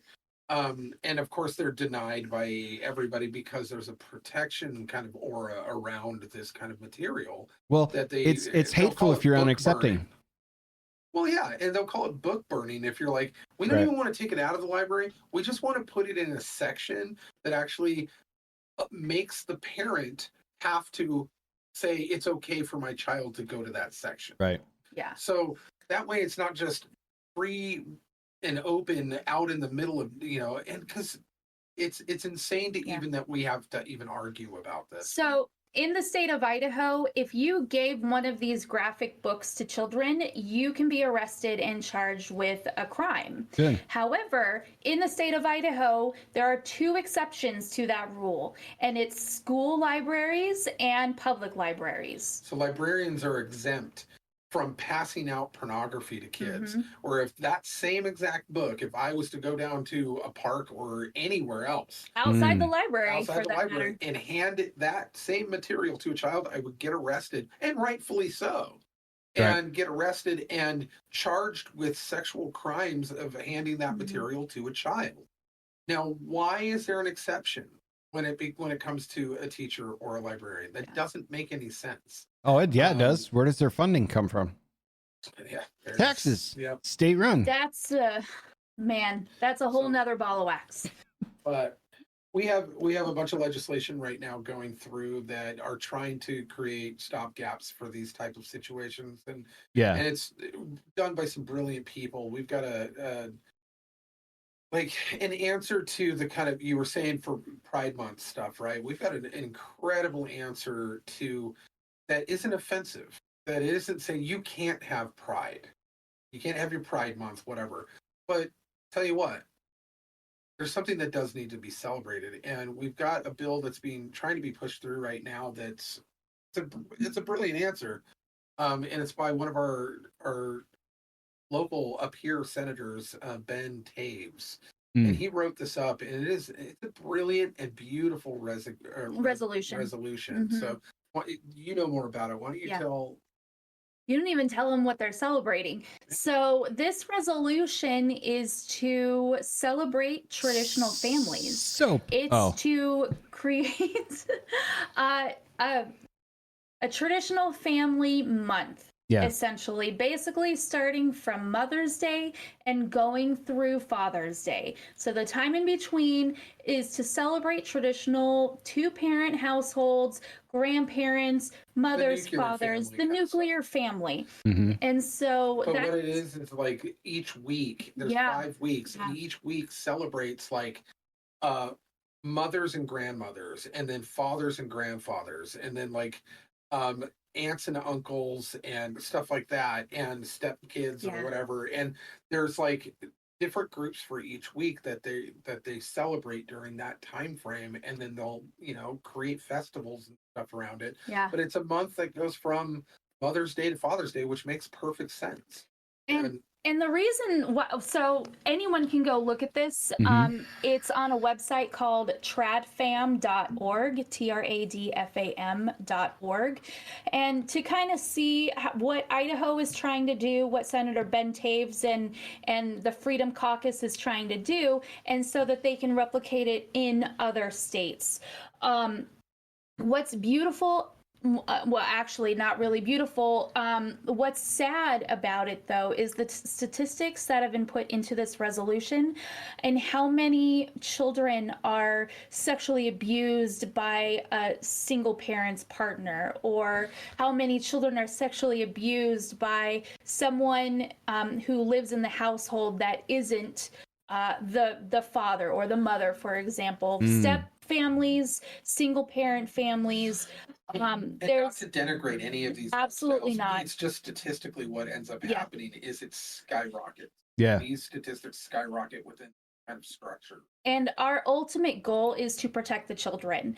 So I think that the first step in a positive way that we can do that is by celebrating the family, the nuclear family. And so we're trying to get this passed. It builds a culture around that too, right? Mm-hmm. Which I think is different. There's all these different months dedicated toward, national recognition of this or that, or, there's cultural celebration months. And, I don't see why that would family or core family celebration months with each week in that month being a hallmark for a family member or something like that. I don't think any of this is a bad idea. I'm not sure that it would catch on unless there's incentives to it for celebrating it in schools and that kind of stuff, but I hope it does. The schools might be a little different, but I think it's time for the parents to step up and really put their foot down and go, we're seeing the effects of whatchamacallit, the transgender mental health agenda. We're seeing effects of all of these terrible things happen. The fruit is showing from the other lifestyle choices that have been kind of force fed into the school systems and into the general society, where they're starting to see, well, what benefit is coming from promoting these lifestyles in a glorified fashion, when the statistics coming out of it is suicide, is massive mental health issues, where everyone has to be medicated on all these different type of medications, that there's sexual abuse going on, that there's all of these things statistically going on. When the damage reveals the cost, it starts to show a different picture. Right. And so there needs to be an alternative for that. There needs to be a landing spot for when these people go, I can't do this anymore. And I don't want to be a part of this. This is destructive. And have a place to go and have a celebration of a healthy understanding of where the good statistics are kind of, living, and it's really an amazing kind of situation. And as far as it like catching on, it'll start catching on within like a state here, a state there, where they're going like, like Nebraska, and the red states will all start kind of adopting something similar. And much like, constitutional carry spread around and is now predominantly throughout the country. Same with protecting girl youth sports or girls in sports. That started in Idaho. A bill was passed a few years ago to, put the foot down and go, biological girls are the only ones who can play girl sports. And from there, it spread to Montana, it spread to others. They're hungry for healthiness and insanity, insanity. I've been saying it for a while, at least since we started this podcast together, that I think each generation has their rebellious period. Like each generation is known for something, and then as a young men specifically have to rebel against the establishment, the man, whatever. I think tomorrow's generation's rebelliousness is going to be a more wholesome and traditional and ethics focused lifestyle against watch their parents and grandparents are absolute shit storms. Dude, they're right? gonna go, I don't want to be like that. Yes. They're a mess. They're an absolute mess, and we got to do something else. We're starting to see it right now, actually. Our 18-year-old has friends her age. A lot of people that in that generation, God, I feel old all of a sudden, they are wanting the country lifestyle. They're wanting that trad fam lifestyle, cottage core. You see it all over the place. It's true, though. They want to go back to the 19th century again to have that simple lifestyle. Laura Ingalls Wilder and her whole family are like heroes to it. Yeah. So I put tradfam.org in the chat. I also wanted to put your newsletter or your website in the chat where people can learn a little bit more about you. What is that I can type out? It's super simple. So I'm kcspectator.com for the Kootenai County Spectator. And that's where you can find me on basically every social media site too. It's KC Spectator. Nice. So both of those are in chat on YouTube. I know you guys that are listening on wherever you get this podcast can hear tradfam.org and kcspectator.com. Yes. But I encourage you to go check out some of the work that's being shown out of at least this area. If nothing else, if it doesn't impact you because you don't live in Idaho where they do, you can at least use this as a blueprint on maybe how to get some of the messaging out as well, because I personally think it's super critical and important what you're doing. And I would venture to guess that there's probably people in each state or each county throughout the country, and it may not be every single one, but look for them. See if there's people doing something similar to her within your community. It's probably fairly easy to find that there's probably people out there who have small platforms that are trying to get all this information out. And if you can't find it, do it yourself. Build it yourself. One more thing. We can do it. Anybody can. Oh, yeah. If I can do it, anyone can. One more thing with tradfam.org, I'm pointing to the computer screen where I have it up. There is a petition on there. So if you feel called to want to get involved with that, sign your name on the petition, because that will help Idaho get this resolution passed, which will then start the ball rolling for your state and other states. It's a great idea. You have to be an Idaho resident to do it either. I don't think so, because it's bigger than Idaho, and you can send this website to your legislators in your own state. Nice. Because if Idaho can do it, you can do it too. Nice. That's if you want to, or you can just read your kids a bunch of trans books and Well, there's a .com for everyone, isn't there? All right, Lucky. So go around the horn. You had another topic too. I have a small story at the end of the pod that I'm going to entreat you both to. Okay. But what else did you want to bring up? Because I had loosely had that going on, but the other story's not yet complete. I'll probably bring that up maybe next week or the week after, but Okay. I don't remember what else you had brought up. Well, I had kind of a loose TV show review that I've been exploring, but before that, I saw some interesting news today that kind of touched home because it kind of started here in where we're from. And if the listeners recall of a particular woman who got herself into some water, her name is Rachel Dolezal. Yes. And if you're not familiar with Rachel Dolezal was a lady who got herself in trouble for, I think she wrote herself some letters and it kind of blew up and things went a little weird. And what it did is it exacerbated a investigation into her where a reporter went to her family. Well, Rachel Dolezal is an African-American woman who was the head of the Spokane NAACP, right. And then also locally are Kootenai County Human Rights Education Institute. So she was the director of that for a while. So two high-end positions for people of color typically. Like they she's like the spokesperson for the Inland Northwest BIPOC community, more or less, through her. Correct. Yep, gotcha. Yep. And so when this reporter she got in some hot water over some stuff, and this reporter went to go investigate. He went to her family's house in Montana and found out that she isn't even close to black at all. She's not African and barely American at that. Yeah. Fully white. Yeah. And she has been fake tanning and braiding her way into clubs she doesn't belong. Wow. And she got exposed on it. And there was a big media circus about it. And I remember she went on this. a bunch of talk shows, right? Yeah. And she became kind of a minor celebrity through shame. And celebrity by pariah. Yeah.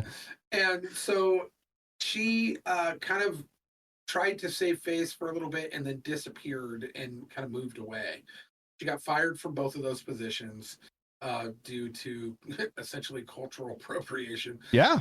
And then walked away. And then she then ended up getting in some tax fraud issues. And then she disappeared again for a little bit. And then she popped back up and apparently decided to try to make up some of those funds by creating an OnlyFans page. As one does. As one does. Yeah. And she made this OnlyFans page, and it became kind of an internet laughing joke. But apparently enough people were interested in seeing what that looked like. And then she dipped out again for a while. And today I saw an article that popped up. She has resurfaced. And she has resurfaced in Arizona. Wonderful. And with a different name that she has adopted out of West Africa, and I can't really remember the actual name. And a new career path or figurehead position. New career path. Oh yeah.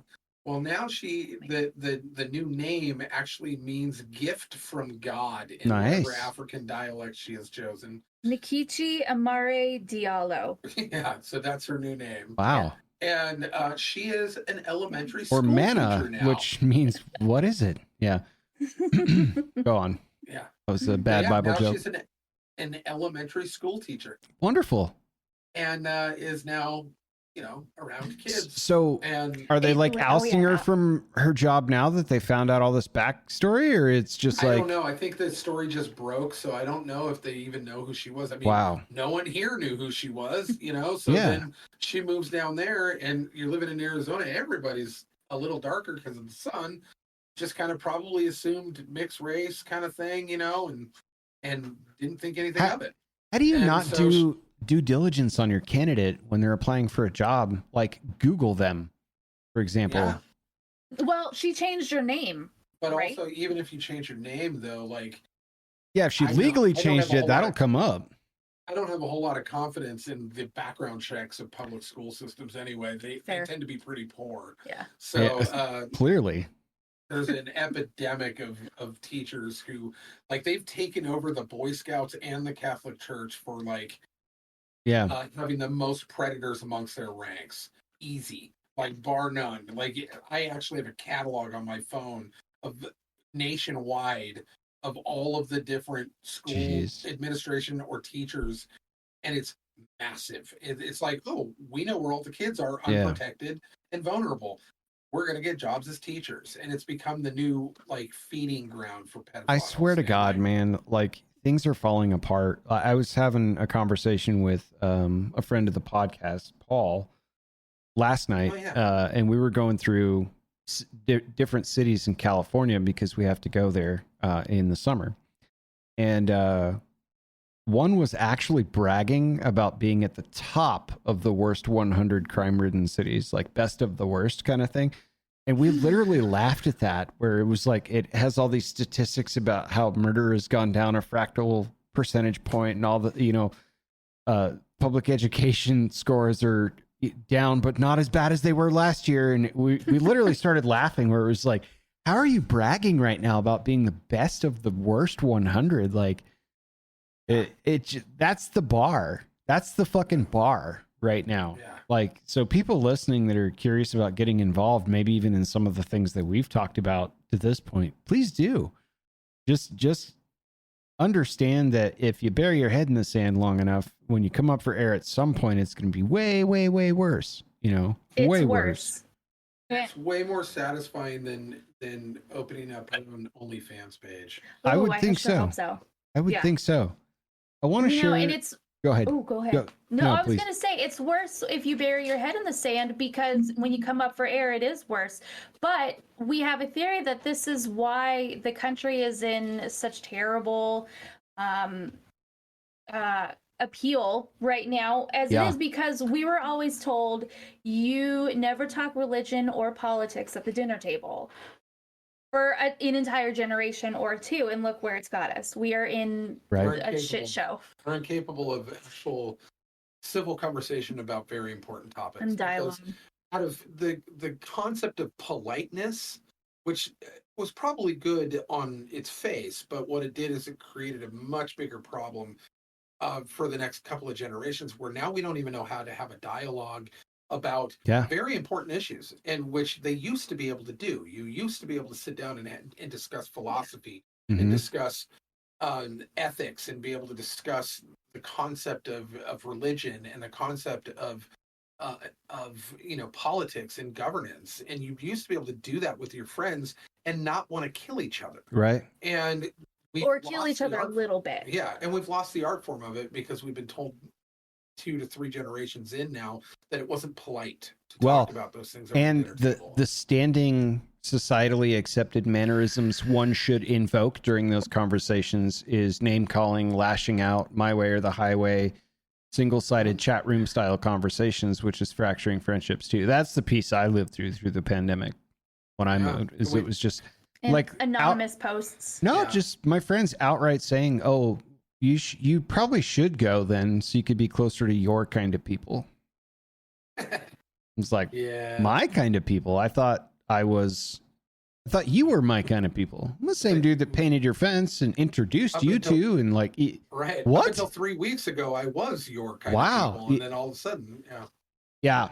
So speaking of generational gaps and communicating, and I'm glad, Erin, you're here for this. I spoke on an earlier podcast about a recent purchase called The Gospel by Gen Z. This book was not supposed to get here for another month, and it got here today. I'm so happy. So they're very short stories, but there are 50 of them. And I want to do the first one with you two tonight, but I also want to read you the introduction to this book so we can kind of set some table stakes here. Does that sound good? Absolutely. I need both of your guys' takes and reaction on this. Just in time, too, because by next week we may have a surprise guest. Yes. That this will be a chef's kiss it's going to be great. So I'll read you the introduction and then story one, okay? So introduction. It says, "Do not be led away by diverse and strange teachings, for it is well that the heart be strengthened by grace, not by foods which have not benefited their adherents." This is Hebrews 13:9. It begins, "The only reason I wrote this book is because enough people have asked me to. But in order to do so, I had to create a coherent story that was both fun and an accurate outline of some roughly representative events of the Gospels. It is not my intention at all to preach or proselytize anyone. It's not my style. I'm strictly a businessman. It's the same reason I made Pick Me Girl for God hoodie after the comment got 6,000 likes in the first day. You demand, I supply. That said, I do hope you enjoy the book before you. I've made it every effort to make it as funny, lore accurate, and beautiful as I possibly could in the impossibly short amount of time I foolishly allotted myself to create and publish it. Creating this book has been one of the most enjoyable experiences and rewarding challenges of my life, and I hope you all enjoy it thoroughly. To everyone who made this book possible, I thank you from the bottom of my heart. Sincerely, at Gen Z Bible Stories, Solemnity of Christ the King, 2023. Oh my gosh. Where can I get the Pick Me Girl for God shirt? Probably on his website. Probably on his website. So there's a translator's preface, but really it just points you to the glossary of terms in the back of the book, which actually describes this Gen Z language. So we'll begin with part 1, Divine Dad Lore. Now, I'm on a webcam, so you're probably not going to get to see that very well, but there are some beautiful illustrations in this book. I love that they went out of their way to actually put some like almost Renaissance thing. Chapter 1, the beginning, and we have a beautiful watercolor of what appears to be Adam and Eve. God made Adam and Eve, same kind of different font in the image and likeness of his own PFP, and said, "What's up, my mammals? Go forth and vibe in this Minecraft paradise I seeded for thee. You may take any W except from the tree of W's and L's, for then you will have W's, but also L's." While fam was living their best life. I hate that I understand what's happening. While fam was living their best life, the op of ops woke up and chose violence. He slid into Eve's DMs with that sneaky riz, and Eve let him cook, though he had not the ingredients. He said, "Why won't the top G let you take any W's?" And she said, "Nah, that's not lore accurate." But the snake said, "Baby girl, he's gatekeeping all them dubs. Me personally, I would not let that slide. POV, you realize you have free will." So she chose to secure a bag of W's and L's. She ate and left crumbs and gave them to Adam. He saw his crush watching and said, "Bet," with Riz. He took that L, altered their brain chemistry, and suddenly they had the ick. But Divine G caught them in 4K and said, "Bruh, they really took the L and thought we wouldn't notice? DW fam, I got you. We'll come in clutch. And the woman will have a Chile who will solo the op of ops and say Uno reverse." Thus began the Divine Dad Lore. That's chapter 1 of the Gospel by Gen Z. It's the Adam and Eve story right there in temptation, the whole 9. Yeah. That was That was so good. Yeah. We got 49 more of these to go, bud. Yes, I love this is the best thing. Weekly segment. This is the best thing I've ever bought off the internet right now. I would agree with you. I think that you've never made a better purchase than you have. Yeah. So, wow. I'll approve. Now 10 out of 10. I took a photo of that and sent it to my sister because we swap memes back and forth. And she said, I cannot breathe. I'm laughing so hard. She's like, "Is this person trying to be serious?" And I said, "No, I read the forward and and there's a prologue behind it with some definitions. The answer is no. But someone's going to open a church on this book at some point in the future. And it's absolutely know that that's going to happen. Yeah. We are in idiocracy times. Yeah. So anyway, I know I rip on Gen Z and we may also have a return of defending woke logic here next week too. We're still kind of shaping that discussion, but I had to share that with you. It came early. I'm excited for it. So we've got a long way to go. Erin, thank you for being here. I hope you do come back too, because there's so much more part 2 of this, maybe some stories of you in the field and how things are going. I want to know about how soap is going. I'd love to have you back on. So this was unbelievable amounts of fun. I appreciate it. I'm like, you come up for Erin. We've been at it for, I don't know where we're at, about an hour and 55 minutes. And I know you all have food on the stove. So this was really great. So I appreciate it. Oh, this was so much fun. Thank you so much for having me on. It's just fun to talk to both of you at the same time instead of watching you guys. Right. Well, and we appreciate that. We appreciate it. So if you guys are interested, go support and take a look at what you can do in or outside of Idaho State at tradfam.org. kind of support some of that's coming up, especially with recognizing families as a month of holidays, I think is a really good and uplifting idea. Please check out Erin at kcspectator.com and any of the handles associated with that on social media. Presumably they're all the same. KC Spectator. KC Spectator. I love it. Lucky. Yeah. Before we go, talk to me about your movie. Oh. So, really haven't had, the writer's strike is really crushing my. I told you, dude. Spirit. It's like, yeah, it's sucking. Yeah. So I've been. The writers have been gatekeeping them W's and L's, man. That's right. But I've been kind of dancing around this show that I've seen on Amazon, and then I got, like a couple of people have said that I should check it out because they really liked it. So I started watching the Reacher show, and I think we discussed it a little bit last week. We did. And I finished up season 1. Mm-hmm. And man, if Dad, like the concept of Dad could be a TV show, this would be it. Like, and Dad Lore Chapter 1. Yeah. And it is Bruh. and it is real bad. Bruh. Yeah. With that kind of like generic kind of mystery action, loose mystery.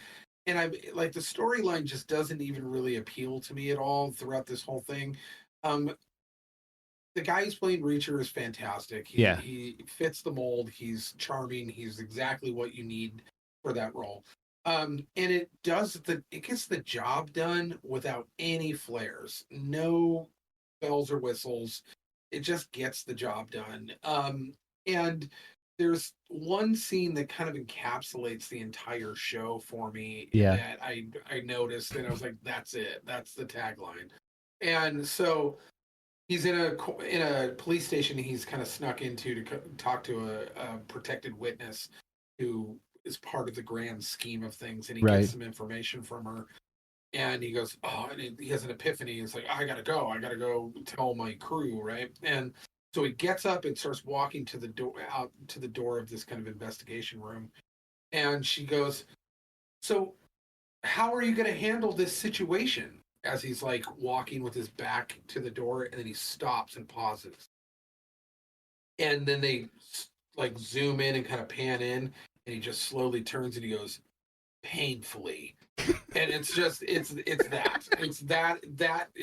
that in a show. And it's kind of thoughtless. It's easy to kind of, So this is like a popcorn watch for you. Because I'm shocked that you're enjoying this based on the subject matter. Because this is stuff I would watch. Yeah, and it's actually fun because there's a lot of excessive violence. Sure. And it's like basically taking a PG show and then putting a bunch of hard murder in it. And so, like he's just so big, he just like breaks people in half or like hangs. Like there's this one scene, they get real creative with the way he kills people. Like he's fighting this like El Salvadorian like ninja. I don't even know why he's there, but and they're on like he's been chasing him, and they're on this like scaffolding of apartment ladders, and he was just in that other scene with that lady where he was in a suit and tie, and he said painfully, like this was the scene directly after this, and they're fighting in this alleyway going up this thing, and they're both getting cut by knives and all this stuff, and he takes off his tie and he's like doing tie ninja stuff. Of course. Right? Yeah. And it's a belt or a tie. It has to be. Yeah. And so he wraps it around the dude's neck and then jumps off the scaffolding. Yes. And hangs by the dude's neck in a tie, and this dude's like 300 pounds. He's 6'7", and he's just this dude's like hanging off the scaffolding backwards, and somehow not managing to get like pulled over. Yeah. And he chokes him out, and then as the guy dies, then he just drops to the next scaffolding and then just walks away. I love it. Leaving a dead body just in this small town. And there's dead bodies all over this small town now because of this guy. Right. Like they're just everywhere. And I'm like, Yeah, the cops are dropping them like but, peanut shells all over town. Yeah, but So- you gotta notice, so like there's did just you- dead bodies everywhere. Did you watch the feature films by chance? I did. Okay, Yeah, I okay. did. So you do have that comparison. Like I do. thought it was good for what it was for an adaptation to screen. I know that, like we talked about, the principal reason people didn't like it is Tom Cruise is short and Reacher's supposed to be massive. But A mountain, end of the day, I thought the movie was, best way to describe I it like the is movies. slick. I thought it was slick. You know, I thought it was pretty good, but I'll watch it. I'll get into it. This is on like Amazon or something, right? Amazon, yeah. Yeah, So I'm gonna okay. start season 2 to see if it launches a little bit more. Yeah. You know. All right. If the stakes get raised, you know, but Well, I noticed that we shall see. Prime members now have to watch commercials Ugh. Yeah. unless you pay So annoying. $12.99 instead of $10.99. So I kind of like, I ain't paying them a dime. yeah, I haven't watched any stuff on Amazon since then, but I'll give it a spin. I'll check it out. I'm in the middle of Halo Oh. from Yeah. the video game series. Paramount Plus Yeah, has yeah. turned that into a Television show. prestige TV show. Yeah. And season 2 just came out, so it's very fun, a little childish if you like remember way back to Halo, and then they were going to make a movie about it, and then they built all the props, and it's like, oh, that's a warthog. What are you guys doing with all this money that the Bungie and Halo and Microsoft all dropped out and during principal photography? So they're like, use all those assets and make a movie called District 9. Yeah. So I when was you gonna say watch that- it District turned 9, into- there's like Halo warthogs and guns in it and spaceships in it. That was supposed to be that, but Paramount Plus actually got the license and they're building a show. So season 2 just launched. I just got up with season 1. It's fun. It's a lot of fun, but there's a lot of like kind of Not a lot elements of depth. character that Not you a gotta, lot of depth to you it. gotta slog Yeah. through some stuff and you're like, I don't like this character, but I gotta get through it. But it's fun. Yeah. So Reacher, I would say season 1. Reacher season 1 Okay. would probably get about 6.5 megs. 6.5 megs on the meg scale. Yeah. There it is. It'll get you by, but it's not something that I'll see if that changes by the end of season 2. It might bring it up a meg or two, Sure. but yeah. Hopefully we don't lose too many megs. Yeah. All right, friends. This was Alrighty. an absolute blast. Thank you both. We will, I presumably, be back next week. God willing, we'll have another special guest, a returning favorite. I think Pastor Jason will be on next week, hopefully. Yeah. Really he's, excited to he's continue confirmed. that conversation. So, Yeah, Pastor Jason, and he's excited to come on too. nice. Last time we only got him for an hour because he didn't realize how long he needed to be here. But this time we've got him for the full 2 hours, and he is super stoked to come, and he wants to talk about all sorts. I can't wait to watch you read the gospel book too. Oh, this is going to be great. That's what I'm really excited about. Yeah. And if you guys in the comments section, if you guys have any topics you want us to Yeah. ask Jason, who is a very experienced theologian, hmm and really has a real strong understanding of things within the Christian spectrum and on the outside of it as well. Like Right. last time we talked to him about AI, AI, we talked to right. him about aliens. We talked to, like, he's got a good perspective on a lot of things. If there's something you want us to talk to Pastor Jason about, let us know in the comments, and we'll Drop a comment, We'll or spring those you up. can write us an email, modernrelicspodcast@gmail.com, and we will curate the best of your questions for Pastor Jason next week. Erin, thank you for gracing us with your time, and I certainly hope you come back. This has been really good. Happy Valentine's Day to both of you. Really, Thank you. there it is. Bam! Up, toss violation. We just got pulled. Gratuitous ratio. No, I appreciate you both very much. Love you dearly. We will be back next week, and we'll see you then. excellent.